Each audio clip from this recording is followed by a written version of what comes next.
Before the war, Korea was a single, unified nation. Its rich culture and heritage stretched from north to south. But the devastation of World War II changed everything. In 1945, the Allies celebrated victory over Japan. But Korea's future was decided in diplomatic meetings far from its shores. Tensions ran high as world leaders debated Korea's fate.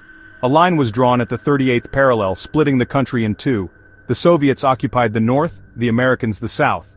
Many Koreans hoped for independence and self-government, but the world was dividing into rival camps. Communism and capitalism faced off in a new Cold War. The Soviet Union promoted its communist vision. The United States championed democracy and capitalism. Korea became a microcosm of global rivalry. In the north, Kim Il-sung rose to power. In the south, Syngman Rhee became president. Both leaders dreamed of unifying the peninsula under their rule. But the division became permanent, enforced by barbed wire and soldiers. Tensions escalated along the 38th parallel. Both sides prepared for conflict, building up their forces. Kim Il-sung was determined to act. He sought Stalin's support for an invasion. The Soviets saw an opportunity to expand their influence. They provided tanks, artillery, and aircraft to North Korea. A storm was gathering on the peninsula. On June 25, 1950, history changed forever. North Korea claimed provocation as justification for attack. 75,000 North Korean troops surged across the border. This was not a skirmish, it was total war. The South Korean army was caught completely off guard. Soviet-made tanks crushed the defenders. The North advanced rapidly, overwhelming all resistance. Within 3 days, Seoul fell to the invaders. The world was plunged into crisis as superpowers were drawn into the conflict. News of North Korea's invasion spread rapidly, shocking the world and dominating headlines in 1950. In Washington, the crisis demanded immediate attention from the highest levels of American leadership. President Truman and his advisors quickly gathered to assess the threat and plan a response. For the West, the invasion was seen as part of a global communist threat orchestrated by Moscow. The so-called domino theory took hold. If Korea fell, others might soon follow. Leaders feared a chain reaction, with communism spreading across Asia and beyond. Korea was seen as the first domino, the one that must not fall. The Soviet Union under Stalin appeared emboldened by the chance to expand its influence. The Cold War had already divided Europe and threatened the Middle East with further communist expansion. America's strategy was containment, as outlined in the Truman Doctrine.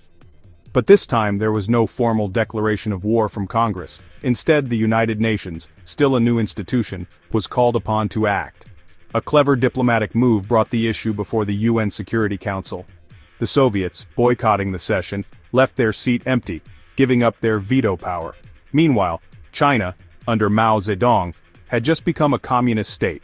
Without Soviet opposition, the Security Council could vote to condemn the invasion. A UN resolution called for member nations to assist South Korea against aggression. Nations from around the world joined together in a collective military effort, but the United States would lead the way, providing the majority of forces and resources. It was described as a police action, the first of its kind under the UN banner. Truman ordered air and naval support, committing American military might to Korea. Soon, American ground troops were on their way to the Korean peninsula. The vast majority of UN troops in Korea were American. American resources and supplies dwarfed those of other nations. General Douglas MacArthur, the celebrated World War II hero, was chosen to command. Still, the coalition was genuinely international with forces from many nations.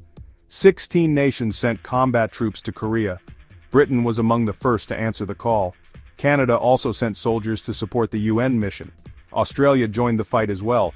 Turkey contributed troops to the international effort. France also played a role in the conflict.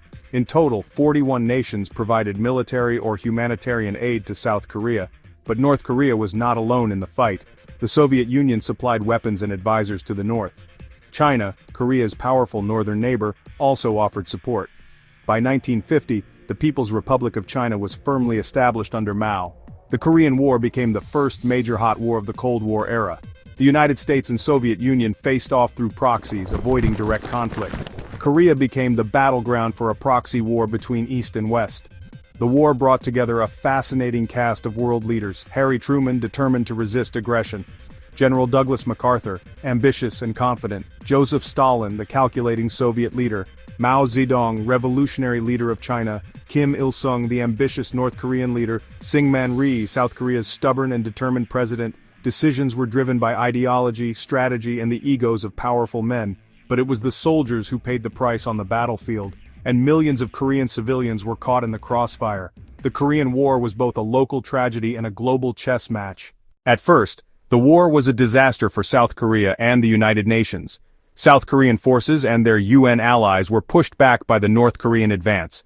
The North Korean People's Army was incredibly effective, quickly overrunning most of the peninsula. American and South Korean troops retreated south, barely holding on. By August, they were trapped in a tiny corner around the port city of Pusan. There they made a desperate stand, forming the Pusan perimeter. North Korean forces seemed on the verge of total victory. The defenders held on by a thread, fighting desperately to avoid defeat. UN forces were nearly pushed into the sea.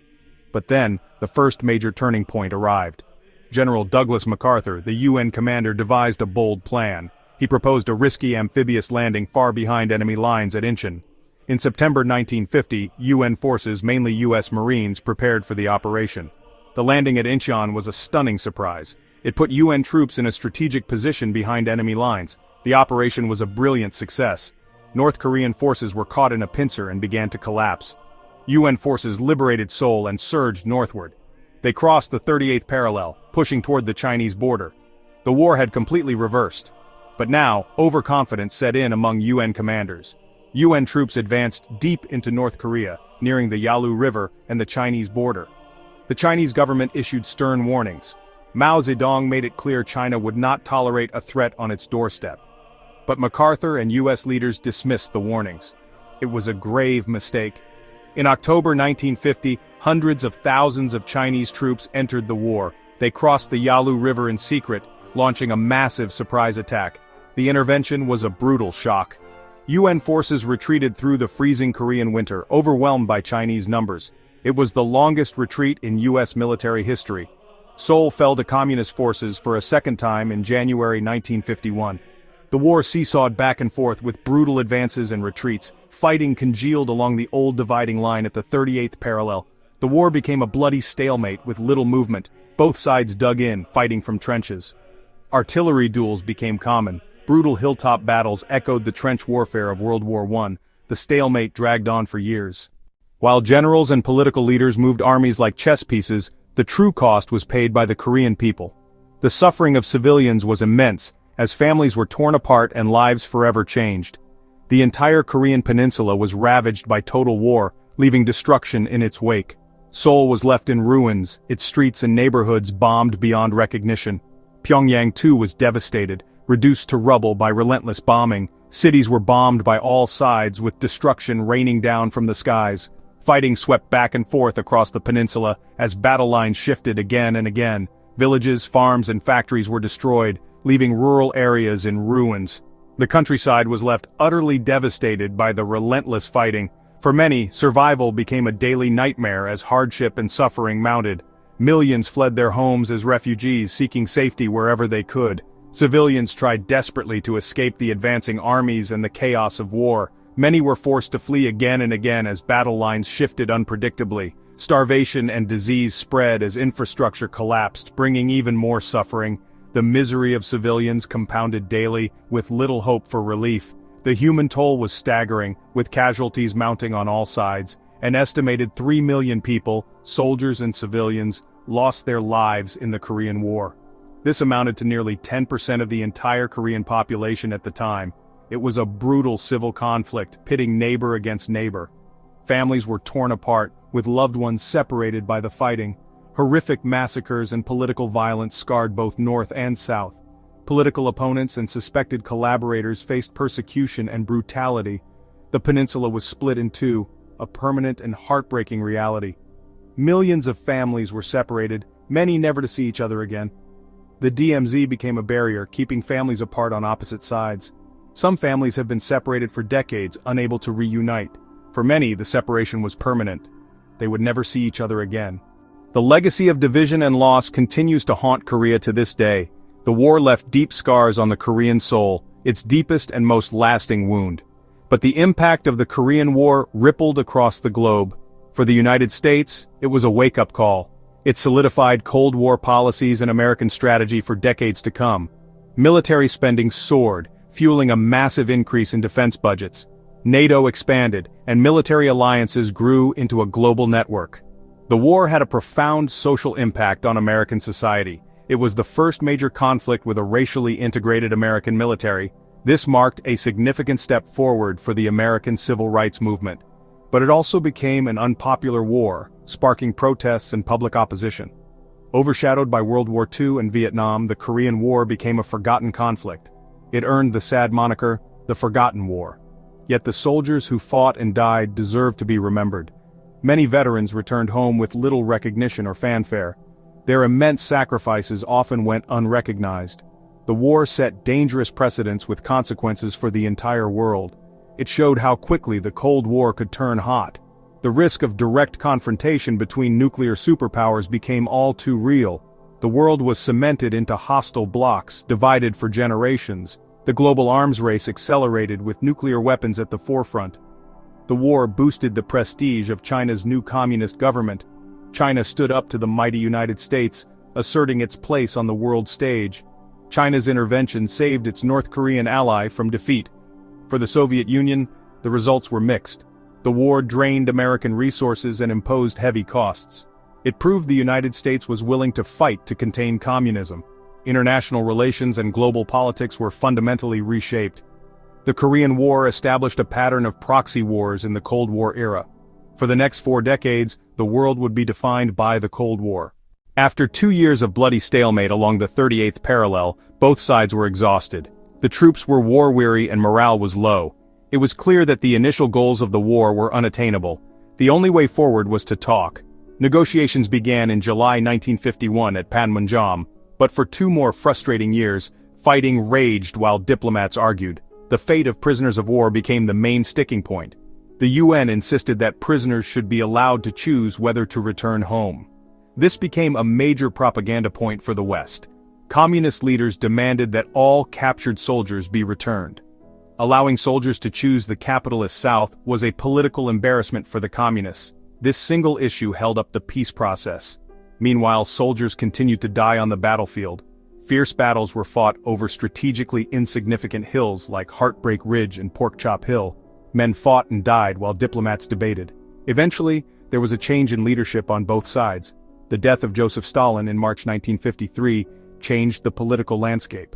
In the United States, Dwight Eisenhower was elected, promising to end the war. This momentum finally broke the deadlock. Finally, on July 27, 1953, an armistice was reached. The armistice was signed at Panmunjom, but it's crucial to understand what this was.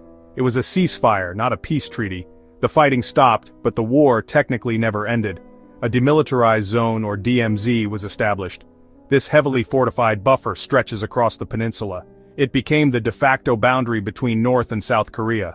The armistice was signed by military commanders, not political leaders. South Korean leader Syngman Rhee refused to sign. He still wanted to fight for reunification. The Korean peninsula was fundamentally and permanently changed. The division into 2 nations with opposed systems was cemented. South Korea rebuilt itself into a vibrant democracy and economic powerhouse. North Korea became isolated, impoverished, and heavily militarized. The United States signed a mutual defense treaty with South Korea. A permanent U.S. military presence remains in Korea to this day.